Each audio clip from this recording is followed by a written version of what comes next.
सत श्री अकाल, डॉक्टर संतोख सिंह चंडीगढ़ तो तुहानूं मैं ABC ऑफ कीटो डाइट बहुत लोग मैनूं कमेंट करते हैं कि समझाओ डॉक्टर साहब हुंदा की है। कीटो डाइट वो हुंदी है जिहदे विच आपां फैट 70% कर दिंदे आ, 70% फैट कर दिंदे आ, ठीक है जी।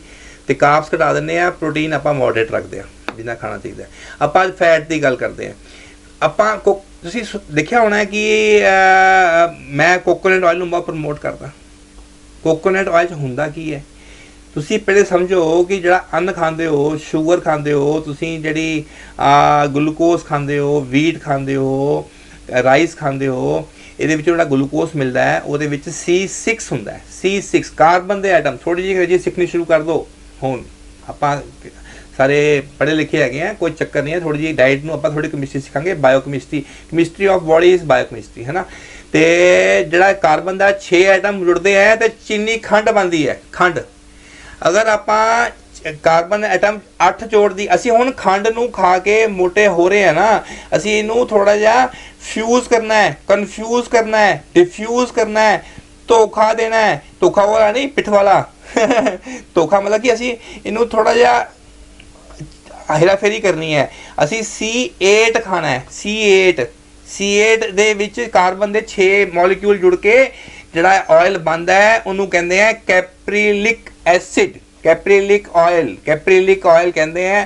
तो कैप्रीलिक एसिड जिन्होंने कहा जाता है जब C कार्बन दे जब 6 जुड़ते हैं चीनी, 8 जुड़ते हैं कैप्रीलिक, 10 जुड़ते हैं कैप्रिक, जब 12 जुड़ते हैं लॉरिक एसिड वो फैट हैगा जो माँ अपने बच्चे नूं दुध दे थाई पिलांदी है जमदे सार ही। अगर असी माँ का दुध पीना है जिंदगी भर वास्ते, सानू कोकोनट ऑयल का सेवन करना पेगा। ये बहुत हेल्थ कॉन्शियस चीज़ां हैगियां हैं जो मैं तुम्हें समझाई हैं। C8, C10, C12 इनू आप बोलते हैं MCT, मिडल चेन ट्राइग्लिसराइड्स। ये थोड़े वो ट्राइग्लिसराइड नहीं है जो चेक करते तुम खून च करा के अपना कोलेस्ट्रोल लैवल के थले आता ट्राइग्लिसराइड, वो नहीं है, ये अलग है। ये मिडल चेन ट्राइग्लिसराइड है। रॉ खोपा, पेड़ खोपा निकलिया, दबाया, तेल निकलिया, मुँह पाया, गल खत्म। कोई गलती नहीं है, ये कोई कोलेस्ट्रॉल नहीं आएगा, ये कोई कोलेस्ट्रॉल नहीं है, ये कोई ट्रांसफैट नहीं है। कोकोनट ऑयल के कोई कोलेस्ट्रॉल का 0% कोलेस्ट्रॉल है।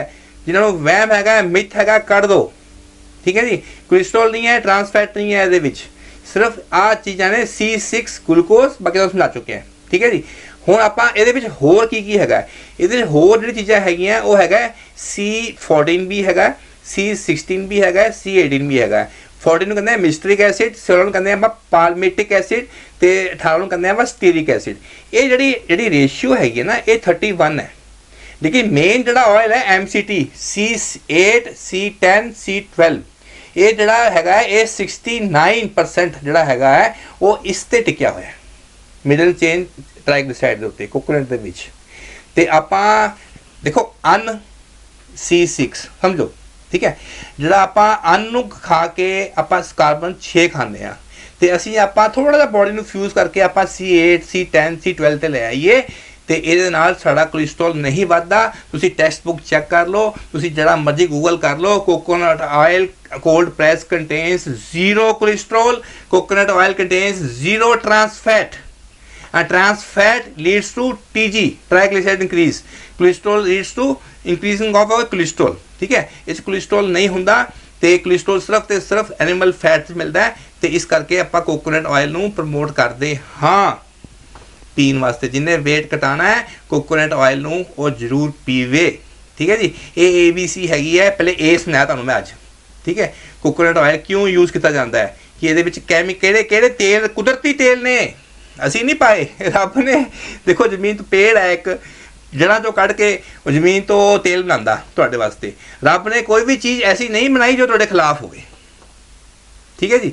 इस करके कोकोनट ऑयल नूं समझो, पहले पढ़ो, तो मैं ए समझाता है, फिर तुहानूं बाद B भी समझावांगा, फिर C भी समझावांगा। तो कोकोनट ऑयल नूं पीना शुरू कर दो, या कोकोनट ऑयल नूं कुकिंग करनी है तो शैलो फ्राई हल्के सेक दे विच कुक करनी है, ठीक है जी। संतोख क्लिनिक वालों आज वास्ते सत श्री अकाल।